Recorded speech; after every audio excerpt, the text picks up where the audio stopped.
Right, I think we've got a steady trickle of people who've come in, but we're going to go ahead and get started just in the interest of time. So just hello again, and welcome to today's webinar on the Tribal Governance Guide to Food and Agriculture.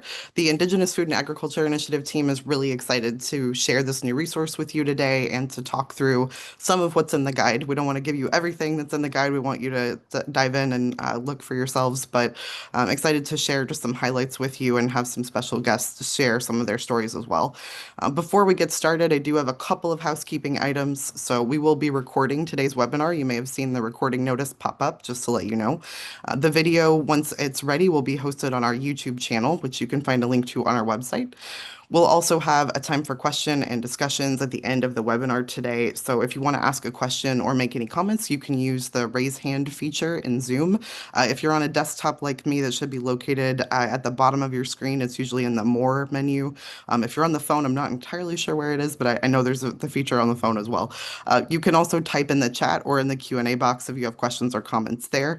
And just please remember also to keep your microphone muted while folks are speaking today to give everybody the best possible experience. But with that, let's get started. So if we want to go to the next slide, very briefly, I will say hello. I am Erin Parker. I'm IFAI's Senior Managing Attorney, and I will be your MC today. So if you have not enjoyed the experience of listening to me so far, don't worry. I'm not going to talk very much aside from these few slides. I'm going to turn it over to some friends and colleagues.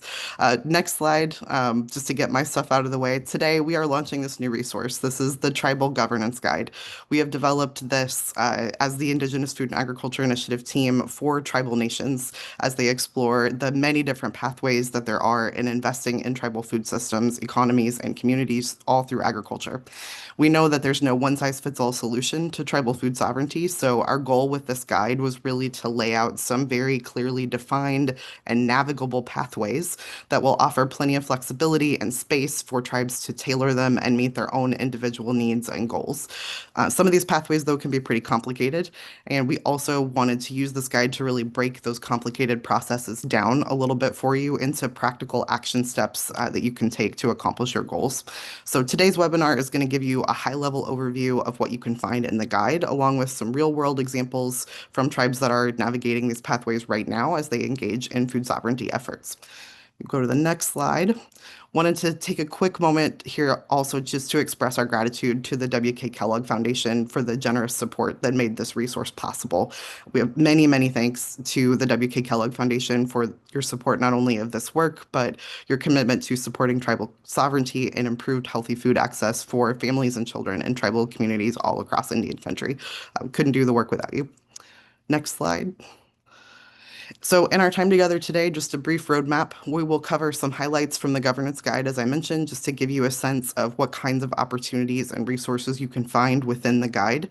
And then we'll be joined by three of my colleagues, our IFAI Chief of Staff, Kelly Case, our Director of Tribal Enterprise, Stephen Shedd, and our Associate Director of Tribal Policy, Governance and Research, John Van Poel, to walk through some of those resources with you. But before we do that, we are very, very excited to welcome a special guest today.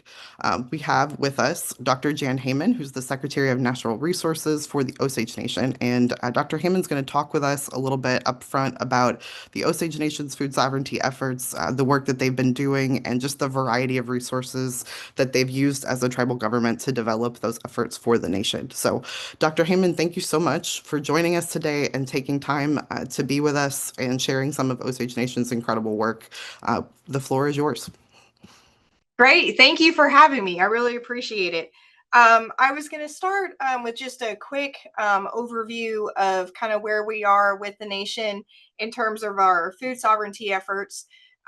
So the nation started into agriculture in about 2014 with, it was essentially just outdoor farming, so very seasonal, spring, summer, fall type farming with some hoop houses.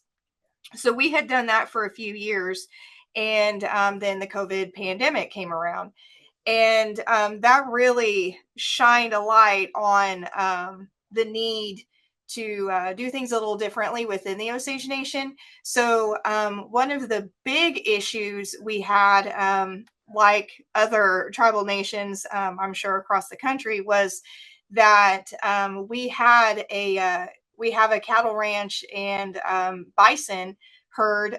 So we had those animals, but we couldn't get them into a meat processing facility. So we couldn't feed our people. And that really primarily was an issue in a lot of ways, but mostly with just our programmatic needs within the nation. So our childcare programs and our elder programs couldn't get meat. So we immediately started discussing how can we remedy this situation, and then that's the conversation that really started for what we see now with our butcher house meats processing facility.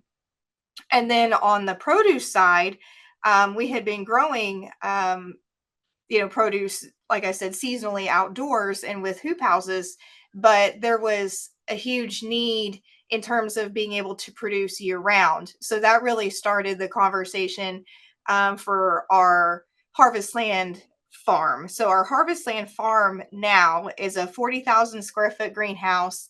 And then we have a 44,000 square foot programs building, which includes a commercial aquaponics system, a commercial kitchen, and then we still do some outdoor farming as well. And then our butcher house facility is a 19,000 square foot USDA meat processing facility, USDA inspected facility.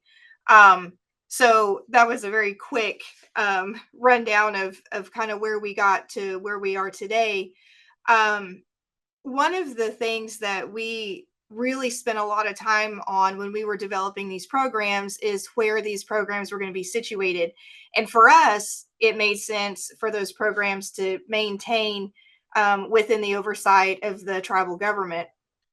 That was important to us for a few reasons. One, because we're not for profit, so we don't have to make a profit, which means we can always transition that over entirely on supporting our people. So that was really just important for Chief Standing Bear and for the rest of the administration for both of those programs. So our goal for those programs is ideally for them to break even financially, but being under the nation again, it always has the ability to just switch over entirely as a resource for the nation. So we've had several situations come up. There was a tornado in Barnstall a couple years ago, so we were able to provide meat through the facility to the community so they can feed the community members. Things like that is really important for us, that we're always able to support our people as a priority whenever that were to happen. And as we developed our programs, IFAI has been instrumental along the way. We connected very early to IFAI as we're developing our programs. So they were helpful on the front end, but they're also, our relationship with them has continued to grow. They've worked through the development of some of our food codes, which is really important for us as we try to develop that regulatory framework, as we continue to develop our food sovereignty programs, because we've come a long way since about 2014 when we started into agriculture. And as we make all this progress and build all the infrastructure and get all these systems in place, it's important that we have that framework in place through our food codes and using the model food code and the relationship with IFAI to always make sure that we're doing what we need to do for our people and for the nation. Then we have a lot of good folks that are with us at the Osage Nation, but we just have resource, funding issues, and just it's been difficult to find the resources that we need to kind of fill some of these gaps. And IFAI has been able to provide us really the foundation that we need through their expertise. So we always give a shout out to IFAI, and I know they've helped us a lot, but I know that there's a lot of work that they're doing with other tribal nations. So hopefully we can be a good example of how important those partnerships are in developing the programs and in looking forward what we can do better, again, for our people and for the nation. But we've created such a strong infrastructure, and we always want to make sure that these programs are moving forward responsibly. So hopefully that's something that I can kind of showcase today, the importance of those relationships and getting those foundations in place to move programs forward for other tribal nations and other organizations that are working to provide food sovereignty programs for their people and their communities. Is there anything that I am missing that I should bring up, Aaron? No, I mean, I think you gave us some just a really great foundational overview of some of the work that you're doing. And I know like several of the things that you touched on are things that we're going to talk about today that are resources in the guide. But I want to thank you again for joining us today and for sharing your insights and also for the kind words. It's been an honor to work with Osage Nation and with you particularly over the last several years as you all have been doing all of this work. We're always grateful to get to support tribes as they're investing in food sovereignty. So we're just really, really grateful to you for joining us too.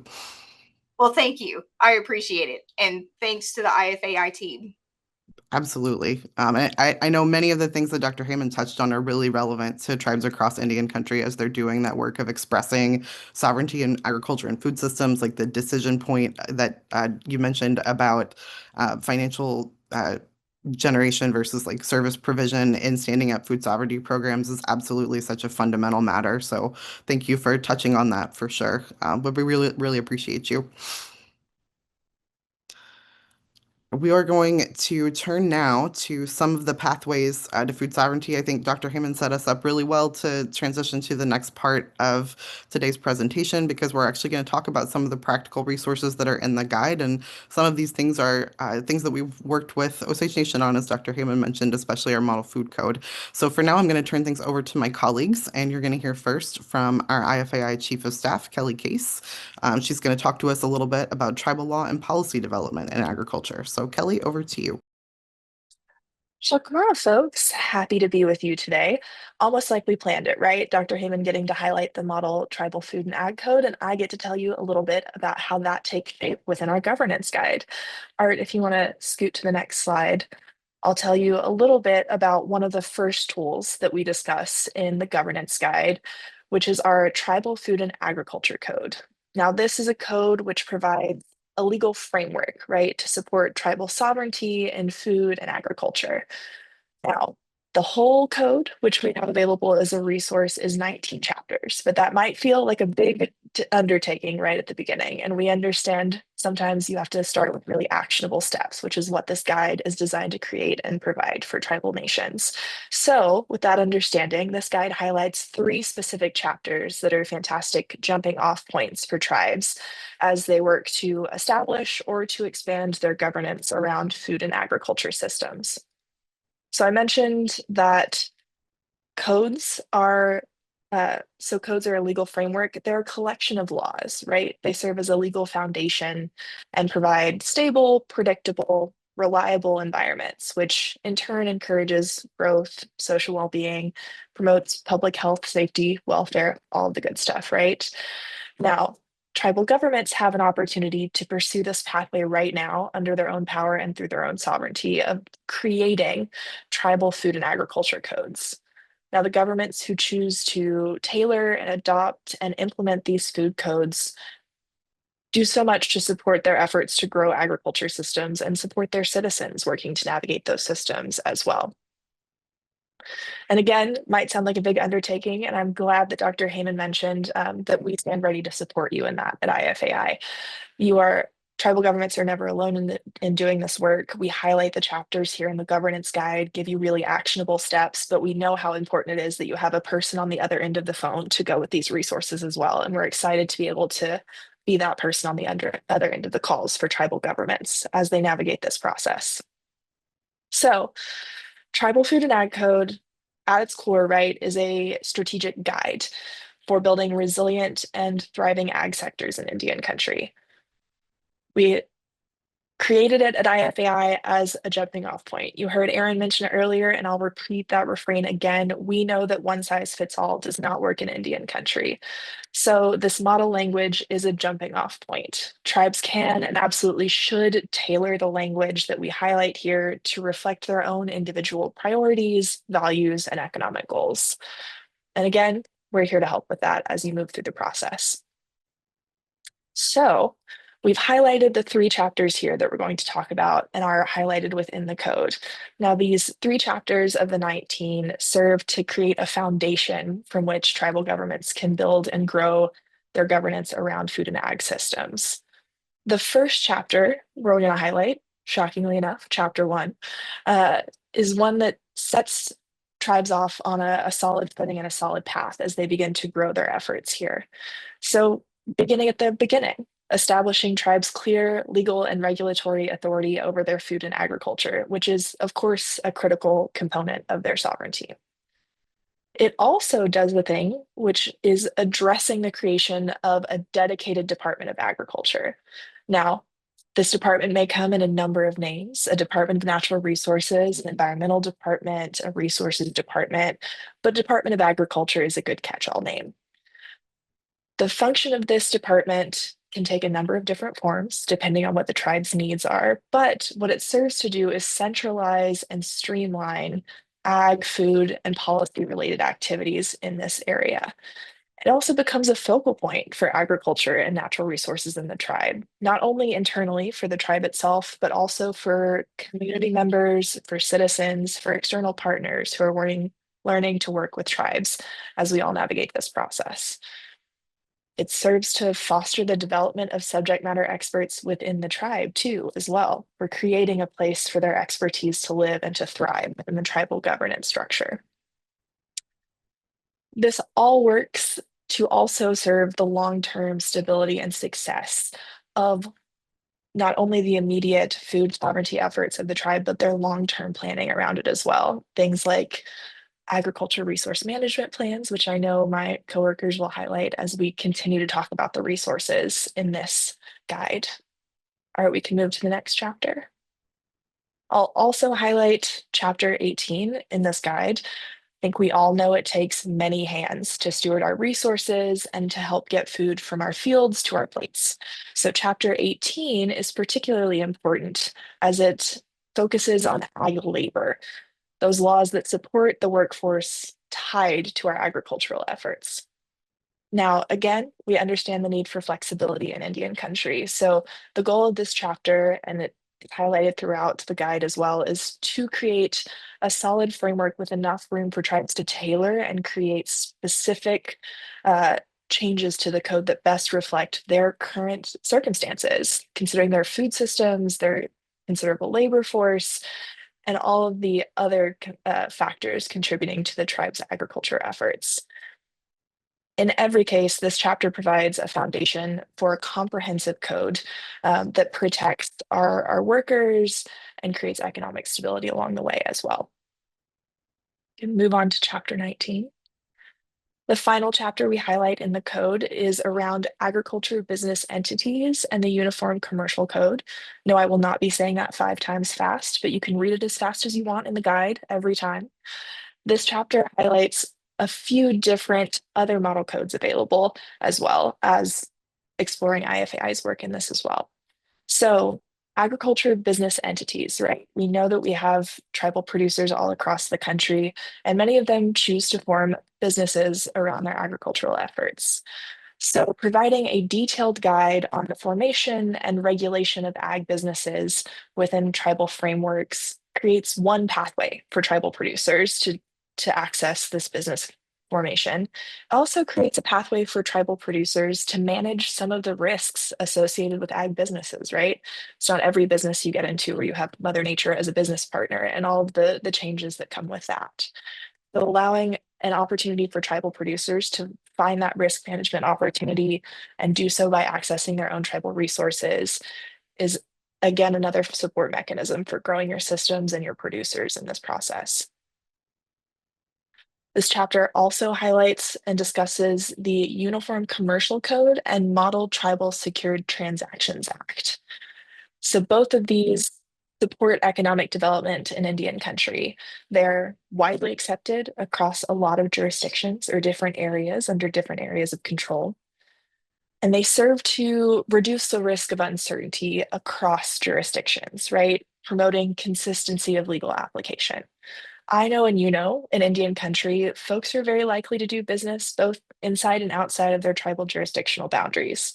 We might have off reservation customers, or there might be opportunities for intertribal trade.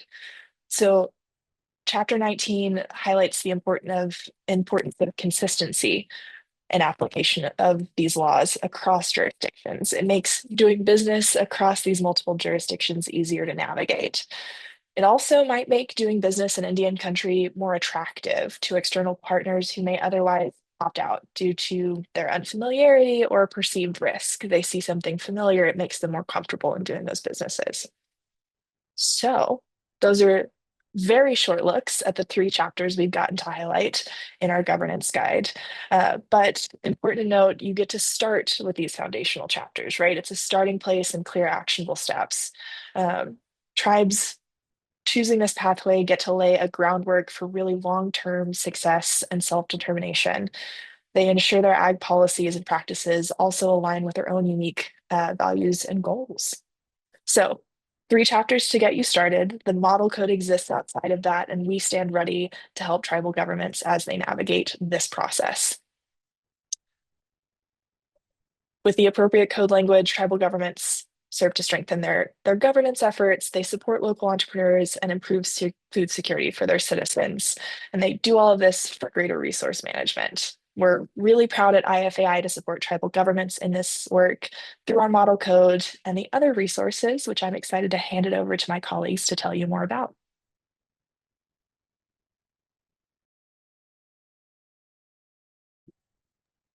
You are muted, Aaron. Yeah, I was. Thank you. I did hit the button. I don't know what happened there. Zoom is being very strange for me today. I hope that's not a problem for everybody else. Thank you, Kelly. We appreciate you walking us through the code pieces. We're going to turn now to our Director of Tribal Enterprise, Stephen Shedd, who's going to talk to us about some of the Tribal Conservation District opportunities and agricultural resource management planning resources that we have within the governance guide. So, Stephen, over to you. Thanks, everybody. It's really great to be talking to you guys today. I'm going to be covering 2 massive topics, which are tribal conservation districts and agricultural resource management plans. And so we're going to kind of be going over some of the highlights and some of the things that we highlight in the governance guide. But once again, these are huge topics and huge opportunities for tribes to really take an active role in exerting their own sovereignty over their resources, their agricultural goals, and the food security of their tribes. So we can move to the next slide. Oh, yes. Anyways, so tribal conservation districts. Tribal conservation districts are formal tribal governing bodies for natural resource conservation. They serve as a tribal equivalent to county conservation districts, but are grounded in tribal sovereignty. Each district can define its jurisdiction and priorities, implementing conservation projects under tribal control. They can also act as a recognized partner to NRCS. One of the great things about tribal conservation districts is that they really can be formed how the tribe wants to form those districts in whatever way works for them. We can go to the next slide. So, why tribal conservation districts matter?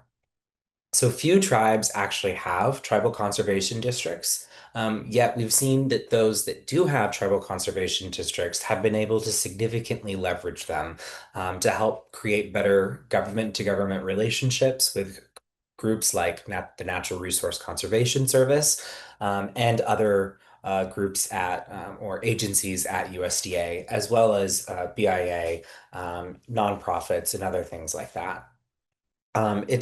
It can also open eligibility for technical and financial assistance through some of those paths.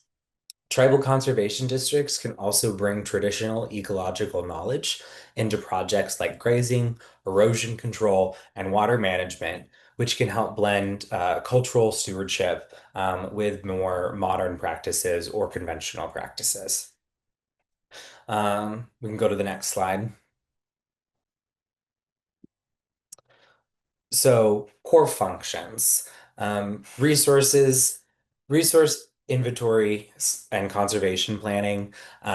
They can operate and help with producer outreach and technical support, project coordination across multiple departments, as well as I've also kind of seen that they can often work very well with local tribal nonprofits that maybe are focused on seed restoration or other things that may be important to members of the tribe.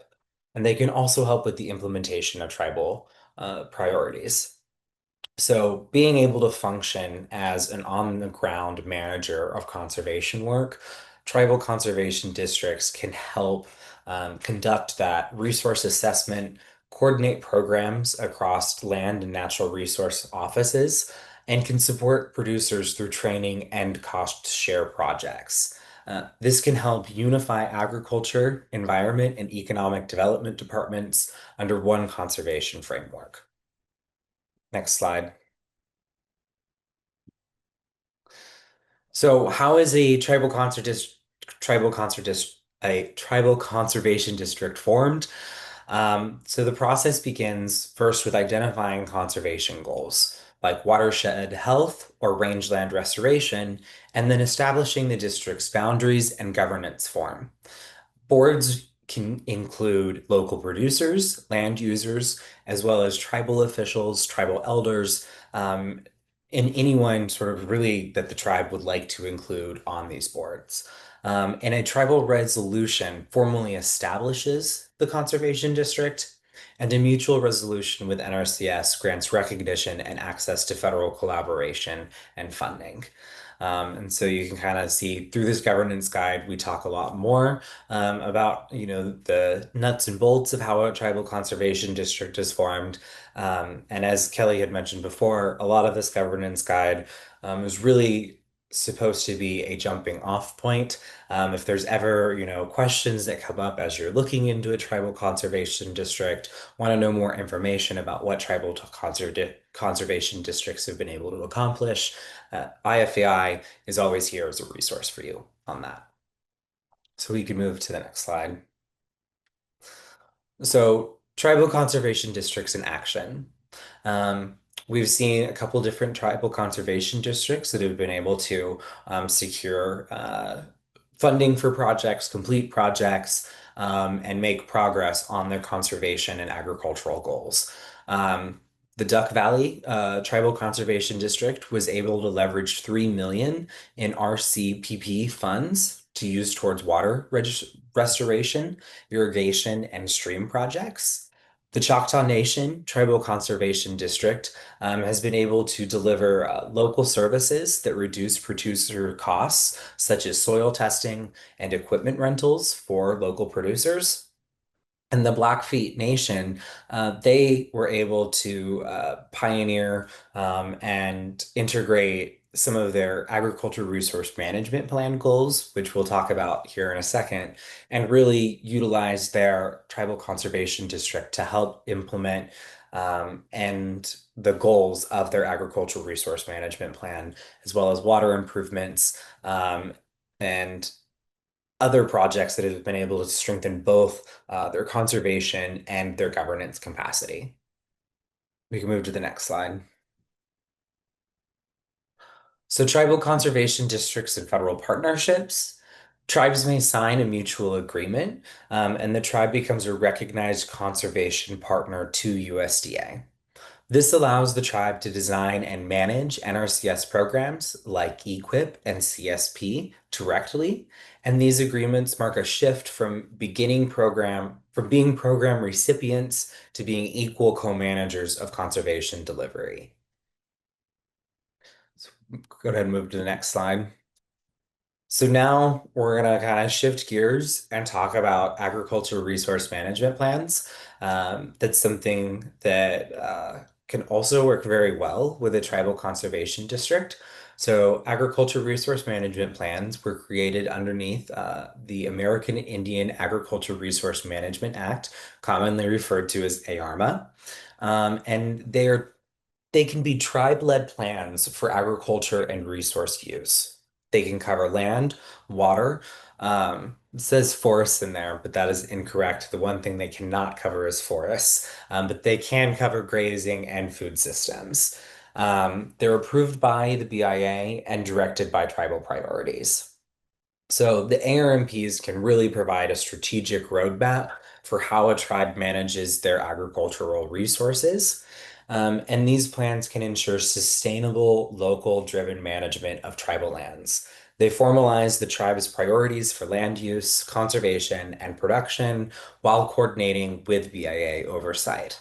So one of the things to point out here, with an agriculture resource management plan, that's something that if you do have a tribal conservation district, the tribal conservation district can really be a useful arm and structure to help sort of implement a lot of these goals and plans of an ARMP. You move to the next slide.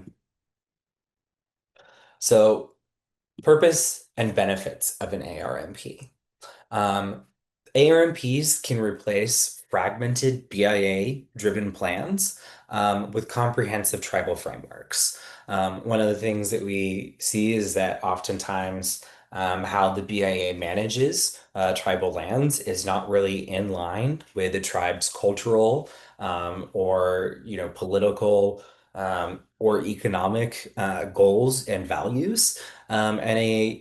The agricultural resource management plan gives the tribe the opportunity to replace those BIA plans and help guide how those agriculture resources are managed. So they can also integrate ag and conservation and economics.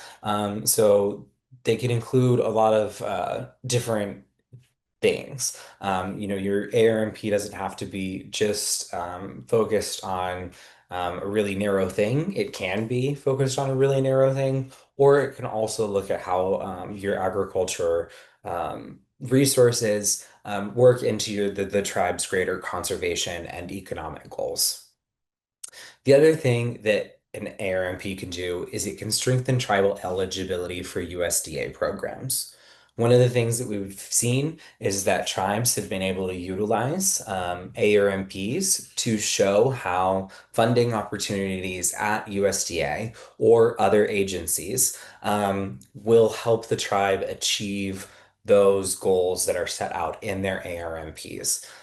So they can be a really useful thing, especially when it comes to sort of later grant writing, to be able to say, the tribe has this plan that we have put together. It's been accepted by the BIA, and this is how these funds will help us achieve these goals. And then they can also build policy foundations for sovereignty. An ARMP is a great tool to be able to make sure that the tribe's goals for their agricultural resource management plans are not only known and understood by federal agencies and other groups, but that they're also followed and made a priority. We can move to the next slide. So developing an ARMP. In the governance guide, we go over some of the steps involved in developing an ARMP, but we'll kind of like quickly break those down. One of the first steps in creating and developing an ARMP is having an inventory of your resources. We also call this resource banking. So this is kind of when you sit down and you actually look at what are the tribe's agricultural resources, what are the things that we have available to us. One of the things that can also encourage tribes to make sure that within ARMA and within the laws that kind of authorize an ARMP, there is no definition of agriculture. It leaves that definition up to the tribe. So that agriculture could really encompass a lot of the cultural practices of a tribe. It doesn't necessarily have to only encompass sort of like the cows and plows, sort of conventional idea of agriculture. It could include a lot of things like restoring environments for to help traditional hunting and gathering practices, other things like that can all be kind of folded in underneath that umbrella of agriculture and can be considered one of the tribe's agricultural resources. Um, the next step is engaging producers and communities. One of the portions of or parts of developing an ARMP requires that there is community input from the tribe, and that includes engaging with your producers and community. What that community input looks like can really vary and gives a lot of opportunities for tribes to figure out how they would like to go about getting that community input. That can look like various different things, whether it's community meetings, whether it's a agriculture census of tribal members. Different tribes have used different strategies to engage their producers and communities to help figure out what are the tribes and community members' goals and visions for the tribe's agricultural resources. The next step is defining priority and policy goals. So that's when you take, your resources and the engagement that you've done with your community, and you synthesize that and define what those priorities are, what are those policy goals, and how, is the tribe going to work to achieve some of those things. And then the next step would be an approval by tribal resolution. So once the ARMP is developed and written, it would then be approved by tribal resolution. And at that point, it would be sent off to the BIA for the BIA to sign off on.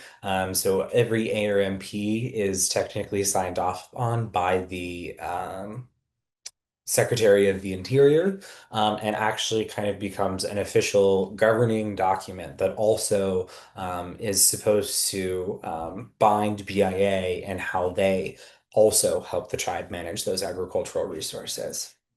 And then that last step is implement and review periodically. An ARMP is good for 10 years. After that point, it has to be renewed.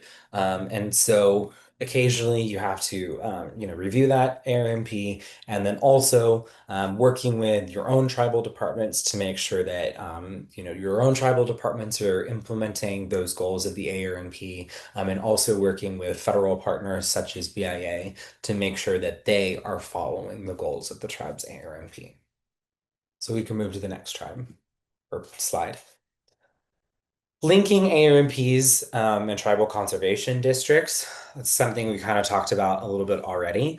But ARMPs can help establish the long-term vision and land use policy. And so they can really serve as that foundational plan. Then tribal conservation districts can come along and they can help deliver that vision on the ground. They can help with the implementation of those projects. They can help with, securing funding for some of those projects, and can really help the tribe achieve the goals in their ARMPs. And so then that kind of creates a full cycle of tribal resource governance. And so that whole put together, it gives tribes two unique kind of opportunities to pursue their agricultural goals that are maybe outside of sort of the traditional lens of tribal governance or the, generally sort of practice or general practices of the tribe. So we can move to the next slide. So institutional impacts. So together, ARMPs and tribal conservation districts have enabled tribes to establish permanent governance structures. That can look like help building tribal departments of agriculture.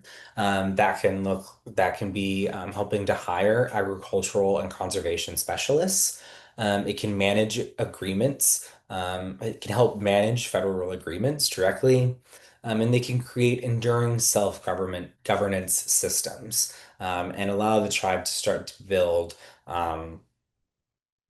a generational plan or a multi-year plan and those systems that have the ability to actually implement those multi-year plans to ensure that sort of all of that work of the planning is also implemented and that tribes are able to realize sort of those agricultural natural resources and food goals that they have. So with that, I think that's all I have. Thank you so much, Stephen, for walking through all of that. And we're going to turn next to some federal policy strategies with our Associate Director of Tribal Governance and Research, John Van Poel. And thanks, everybody. There's a photo only a mother can love. I'm John Van Poel. I'm the Associate Director of Policy and Governance here at IFAI. I've worked very closely with our legal and policy teams. So up next, we're going to discuss the different ways that tribes can participate in the federal process overall. Tribes must be engaged in work impacting their governments and citizens. And despite the maze that is the federal government process, there actually are many ways for elected officials, staff, and participants from tribal nations and Alaska villages to participate in these processes. Just before we start, I'm going to note this is you can go to the next slide, Arvin. It's okay. This will be a high-level overview of a very complicated and in-depth topic in terms of the tribal consultations in the federal government with the federal government. If the information included comes from a significant work that our legal and policy team did in the production of a tribal consultation guide in 2023, that resource is listed in our governance guide that we're talking about here today, and along with some federal resources that provide insight on the processes that surround tribal consultations. I will link to those in the chat here in a little while. But also, if you have any questions for the rest of this webinar, we've got a little bit of a Q&A session at the very end here. I know a couple of you have texted me, having trouble getting your mics on and your hands raised in the Zoom, so I'll get to those in a minute. So at its base level, tribal consultations are formal legal meetings between two sovereigns.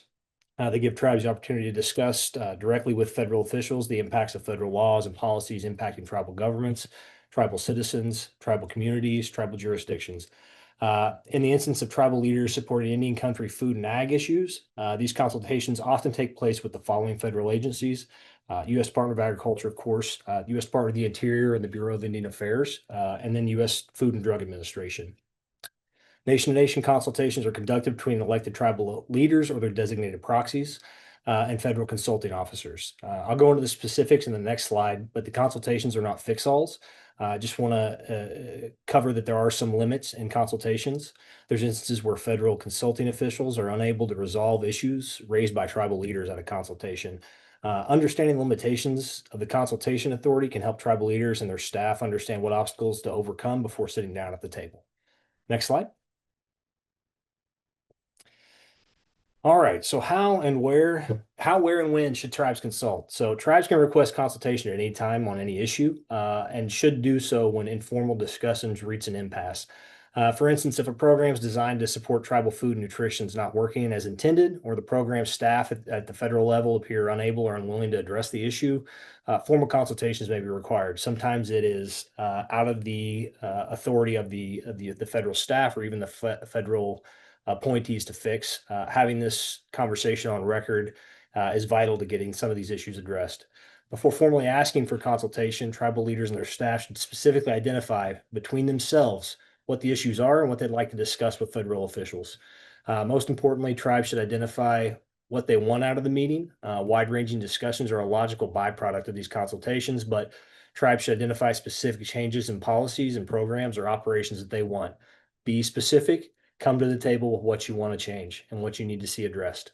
To start this off, you draft a formal request in writing on a tribal letterhead and address it to the correct federal recipient. Getting it to the correct federal agency is paramount. In instances like land usage, there might need to be a consultation with the Bureau of Indian Affairs. versus the U.S. Department of Agriculture only. By including USDA recipients on a CC or a carbon copy, for those of you born before 1995, it'd be useful to having them at the table during the consultation. Organizations like the Indigenous Food and Agriculture and the Intertribal Ag Council can help in instances that a tribe is not sure who to send it to. Just reach out to us. I dropped our email in the chat. It's a general email that goes to a few of us. If you have questions about any of this stuff that was talked about before I came on, or even things like this that I'm going to keep going through, drop us a line. That's kind of what we are here to do. We're free of charge. Holler at us. So these invites to USDA on the consultation are going to be sent via email, and probably would be good to have it in first class mail to keep a paper record and a paper trail of it, and hopefully ensure a quicker response by federal officials. It is vital that tribal staff with programmatic experience brief tribal leaders. I've worked with tribal leaders. A lot of us here have. We all know how many hats that they wear, not just the executive branch, but the tribal legislators. If they're on a business committee and they are helping manage departments, they're not going to know the details and the nuances and the minutia of every single program, especially one that needs to be fixed at a consultation or addressed at a consultation. Tribal staff can speak at a consultation under a proxy letter that's signed by a tribal leader or a council. They can even be called upon at a speaker's request. We've had this in instances where tribal leaders have been at the table, have introduced themselves, said who they were representing. But when it came to talking the nuts and bolts of the issue or the program, they have called their staff in to be a proxy or to just discuss the day-to-day operations or some of the challenges they're facing with the USDA folks or whoever it might be, whichever federal agency it is. Just some of the stuff in the guide that we also go over is things that we all run into just as we set up 30 minutes before this recording to try and make sure all our mics and everything else is working. And the days before the consultation, it'd be wise to double check the physical location, the addresses, the door entrances. If you're in DC, I think most of us have been lost when we're trying to enter the U.S. Department of Agriculture buildings. And I say buildings plural. Federal buildings also often require a valid ID to enter and should accept tribal IDs, but there are instances where maybe a staffer there doesn't know it, security guard doesn't know that, so getting there early is always paramount, always helpful. If it's an online-only consultation, so the last few weeks there have been some online-only consultations, test the mics and videos on Zoom beforehand. Zoom is what the federal government has been using in terms of consultations for the last couple of years that I have been doing this job. During the meeting, take your own notes, summarize the specific discussions and the comments by federal officials. Federal consulting officials may not be able to answer a question or find a solution at the table or just at that moment, but there is a tick that many of them have, understandably so, is to say, we will follow up with you. But tribal leaders would be well directed to ask for a specific timeline on when that feedback will come. It might be a few weeks, it might be a couple months, it might be at the next consultation if it is a reoccurring consultation, but asking for a specific timeline on the follow-up is always helpful, and it helps keep the process moving on the federal side too, because they are going through their own internal checks and they can say, I have tribal leaders waiting on us. We told them we would give them an answer or a response by this date. Written comments are also possible for those unable to attend or for those who'd like to enter written remarks in addition to speaking at a consultation. But keep a separate set of notes to reflect your tribe's understanding of what was discussed. And it's always helpful to compare those to what USDA will put out afterwards. USDA or BIA sometimes will put out meeting minutes, meeting notes. It's always good to make sure that you understood what was said at the table. It matches with what they said at the table. Oftentimes there may be some losses in translation, loss in note taking. It's always good to know what you all said at the table. Finally, some issues like those that require changes in law can be discussed at the consultation, but a federal agency is unlikely to have the power or doesn't have the power to adjust based on changes needed to the law. It's good to bring these up during consultations, but also doing a send up or a follow up, of information reflecting what was discussed at the consultation to congressional offices. It's very useful. So that could be both your tribe. So if you're based in Oklahoma and your congressional representative and your two senators, but also the committees of jurisdiction. So like the House or the Senate Agriculture Committee chairs or the Senate Indian Affairs, kind of depending on what the issue is, what you're consulting about. Looping those staffers in from those committees and also those congressional members' individual offices that carry the Indian country portfolio is also very useful to getting some of these resolutions. You can say, we brought this up in consultation for 15 years now. It needs a resolution. Here's the records of all 15 years of the consultation discussions about this specific issue. If it's a regulatory issue, federal agencies are empowered with flexibility to interpret and implement laws based on congressional intent. Federal staff can adjust regulatory requirements through administrative processes such as rulemaking or policy changes, and they can make better. This will allow them to better serve tribal perspectives and needs without needing new legislation. Next slide. So our next step for tribes to engage with the federal advisory committees. These are an additional avenue to participate in the federal agency process. These committees are made up of experts, representatives, government employees, and specialists in specific areas.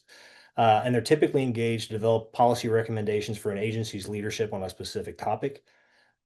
Federal advisory committee members are typically subject matter experts and thought leaders advising these agencies on improvements to government operations and programs. It's in the name, but it bears repeating that the committees are advisory only and the agency leadership is not legally obligated to act on recommendations. There are approximately 1,000 advisory committees currently, but they often do shape federal action and can educate agencies about the unique needs, challenges, and complexities of Indian country and how that relates to the programs that are supposed to be serving our communities. One of the best known of these in the USDA realm is the USDA Tribal Advisory Committee. There are several listed in the governance guide that advise on a host of impact areas affecting tribal food and agriculture sectors. We listed a few here, so this is not all of them. So obviously the USDA Tribal Advisory Committee had a meeting about a week ago. The Regional Tribal Conservation Advisory Council, or some of you may know it as RTCAC, and then the Advisory Committee on Beginning Farmers and Ranchers. This is not the only three, but just a few that maybe some of us have worked on, some of you heard about as well.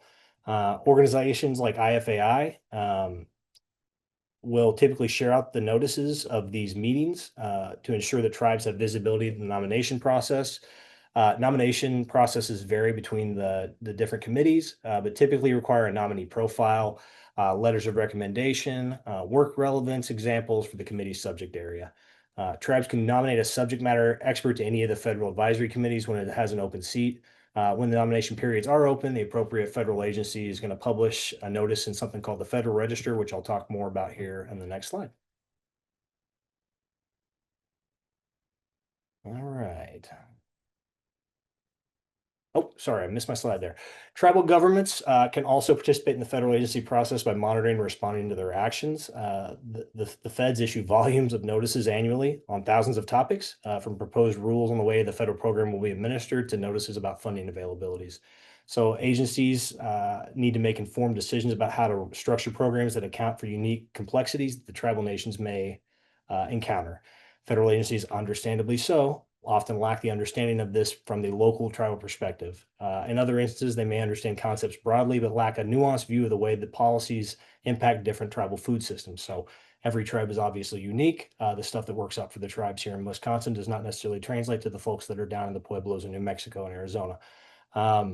Responding in formal comment periods to the Federal Register can help improve these programs' responsiveness to the ground truth in Indian country, the stuff that you all are living every day. IFAI monitors the register daily and publishes a weekly notice to those relevant to tribal food and agriculture and our weekly policy brief. You can sign up for that notice on our website. At the very bottom of our website, there is a sign up page, or by emailing agpolicy@uark.edu, and we'll add you to the distribution list. Those briefs are posted on our website each week. There's one that just went up this morning, I believe. In certain instances, IFAI will also help by drafting an analysis of proposed rules or actions, as well as comment templates for tribes to utilize. So for the last couple of weeks, we have produced a couple of different analysis pieces, just to give you an example of things that we pulled from the the Federal Register. We've done one, and I believe it's going live later today, on the Make America Healthy report and some of the Indian country impacts. A couple weeks ago, one of my other colleagues, they drafted a comment on the ultra-processed food definitions that was due by October 23rd. Sharing this with you here, not to say that we missed the deadline, but these are the type of templates, because kind of going with what Dr. Heyman said about Osage Nation, we appreciate that not every tribe has a full-time food and ag specific staffer or even an attorney that can go through these things. And so that is kind of the role that we play. Let us be the catch-all. We can kind of filter and sort, and then you send your tribal policy experts, or your tribal legal counsel, your tribal leaders to us. We can help with some of that work in terms of briefing, doing the drafting, tailoring it to how it's going to impact your tribe specifically. Next slide. Finally, and I'll go a little bit more into the Federal Register here, but also some non-USDA funding as opportunities outside of the Department of Agriculture. So one final note before we step into the Q&A section here. We do obviously focus a lot on USDA and to a lesser extent the Department of the Interior and FDA. There are a lot of other federal entities out there that may have programs supporting tribal food systems. We look at these as supplemental funding opportunities, providing critical infrastructure and financial support for long-term investment in your tribe's food and agriculture systems. These programs offer financial assistance sometimes to entrepreneurs, water sewer infrastructure funding, all sorts of things that may come into play at a tribal community at the local level. In fact, many of the tribal food nutrition programs have developed since the pandemic, thanks to funding across a broad array of federal resources. So one of the case studies that we have in the governance guide is about Jamestown S'Klallam. They set up a pretty extensive community garden operation, and it initially started with Centers of Disease Control grant funding. It has turned into something even more impressive. They've found other funding, including at the tribal level, but it all started out with a funding from a non-USDA agency, for example. Our governance guide provides a list of programs that IFAI has identified that might meet these goals, where tribal governments, tribal organizations, or even individual tribal citizens are eligible participants. These are obviously subject to change given the current environment that we are all living through, but there are instances of, for example, in the Environmental Protection Agency where tribes are eligible for the small, underserved, and disadvantaged communities tribal grant program. This grant program provides funding assistance for tribes to aid in compliance with the Safe Drinking Water Act requirements. The U.S. Small Business Administration's program for investors and micro entrepreneurs called PRIME supports tribes seeking to encourage entrepreneurship amongst their citizens in the food and agriculture sectors. The Federal Emergency Management Agency's Safeguarding Tomorrow revolving loan fund may have funding resources for tribes interested in supporting hazard mitigation efforts. And then finally, Stephen went into a lot about BIA, but they have a wealth of resources for agriculture and natural resource programs, especially with the Division of Natural Resources at BIA. That division creates policy, directs funding, administers programs, and provides oversight of the Bureau's sub-agencies. Those agencies provide a wide array of services, including planning, management, conservation, and development, and utilization of agriculture and wildlife resources on trust land. BIA's access to Capital Clearinghouse, for example, is a searchable database of grants, loans, and other funding opportunities for tribes and their citizens. There are certain cases too, and we cover this in the governance guide, where self-governance funding and maybe even end-of-year funds might be available and put to use for your tribe's food and agriculture systems. So that was a very fast run through of a very extensive document. And before we do go into Q&A, I do want to say thank you very much to all our graphic artists that helped us finalize and do the layout. Our communications director, they did an excellent job. And I say this as the guy that was making a lot of edits and driving them crazy. So I wanted to say thank you very much on the record, and they will not chop that out of the recording. I will stop there. Aaron, back to you. Thank you so much, John. And yeah, I would like to echo your thanks to our colleagues on our comms team, Rita, our communications director, Art and Victoria, who helped do graphic design and layout for the guide. I very much appreciate the behind the scenes work that happened there.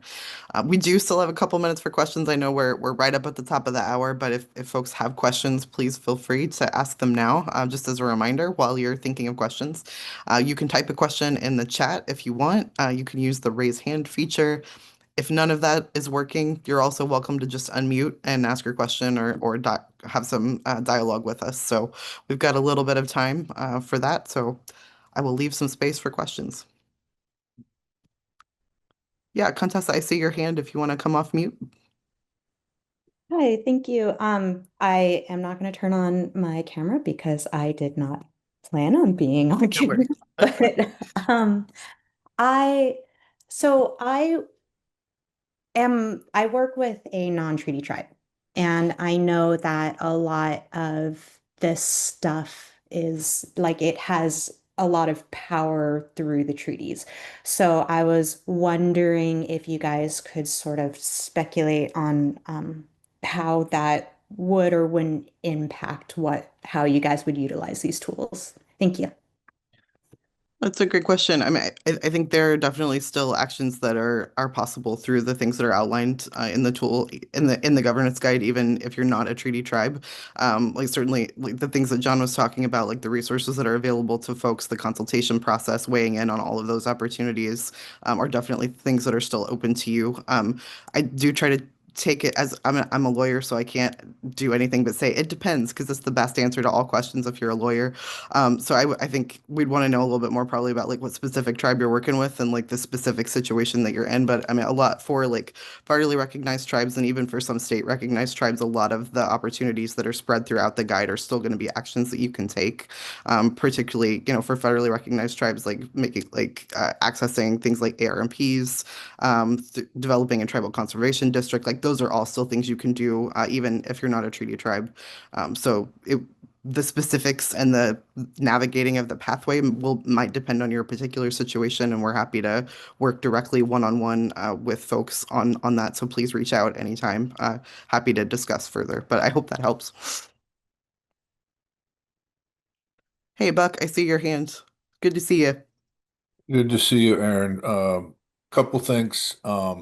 I think I've reached out to Will and others about readdressing our food code models and our tribal processing laws. We've had that come up on our commission table. And then I was really interested in if I'm not sure if you know that, but the IAC has that National Native Conservation Network partnership with NRCS funding, and I might need to lean out on you guys too. So we're one of the partners with that, along with USET and I think Intertribal Timber and Buffalo Council, and I can't remember the other group, but yeah, it's just really kind of a, I guess, outreach to us for our tribes because we're not, we don't, I mean, even though our tribes are our bosses, we're not really sure what, if they got stream restoration projects through NRCS and it's a 5-year project. So, I'll need some assistance on that. If that's possible through through IAC's eyes and things like that, which I think it would be. Yeah, no, definitely. Let's talk. I know that's Steven's team. Sounds like you may already have bugged Will about it, so we'll bug Will too, to see how we can help. And just for everybody on here, and I got a text. Somebody was texting me a question earlier. But what Buck just did is exactly how IFAI works. We are not charging anyone for anything. We usually have our partners out there reach out and ask us specifics about something. That's kind of what we do. We kind of try to be that catch-all. So that sort of thing is in our wheelhouse. Plus, we really like Buck. Our coworkers really like Buck because he hangs out with me when we all go to conferences, so nobody else on our team has to deal with me. So it's good seeing you, Buck. Thank you. Thank you both. John, did somebody text you a question? I don't see any in the chat. Yeah, Mike was on and hold on, I got it right here. 1 second, sorry. He was on. He's like, I can't see my chat on here. So is in ARMPs, what's the best use case that some tribes can look to as an example of it working? So what tribe currently has an ARMP? I think that's what he was in. Who's done it best, or what's an example? I know tribal conservation districts, we cited a few examples. Is there one out there right now that has done an ARMP and completed it? That sort of thing. Yeah, I'll let Steven chime in too. I will say, I mean, I think it's hard to answer this question because ARMPs are so customizable, that for the few tribes that have navigated that process, I wouldn't want to single anybody out necessarily. I mean, I know I think Blackfeet's might have been one of the first and like most expansive to go through the process and be approved. So, and they do have like their full ARMP on their Blackfeet ARMP website, so you can definitely check that out. And just kind of see the broad goals that they set. And they really worked, I think, within a lot of the other elements of their tribal government infrastructure to pull in a bunch of different goals. They don't have to be that broad, though. They can be whatever they need to be for any particular tribe's goals. So I think you can look to that one as an example of a really broad, sweeping ARMP. I will say overall, though, one of the reasons we really wanted to include ARMPs in the governance guide is that I think even though they've been available to tribes since 1992, they're an underutilized resource. I mean, we all know BIA is underfunded and understaffed, and they don't really push this resource as much as they should, I think. Because what, as Stephen mentioned, like what this enables tribes to do is essentially like move BIA out of the process a little bit more when it comes to agricultural management. So I think they don't necessarily always push it over at BIA like they should and let tribes know what an amazing tool it can be. So we wanted to include it in the guide. But with that said, I'll pass it to Stephen for his thoughts too, because that's his baby. Yeah. One of the things, and just to talk about, I mean, I guess things that I've seen or heard of successfully tribes being able to utilize ARMPs for. I know tribes have been able to utilize ARMPs for to help achieve fencing goals on the tribe.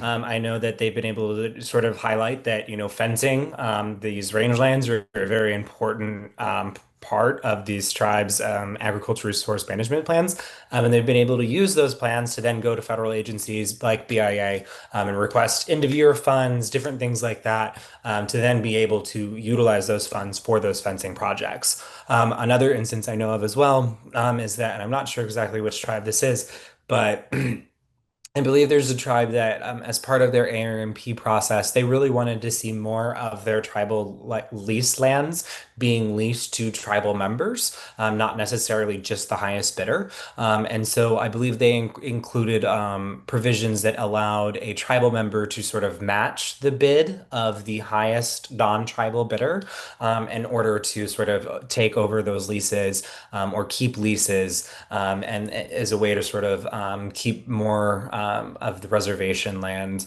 or trust lands being leased out to tribal members. So those are kind of two instances that come to my mind, just that I have heard of.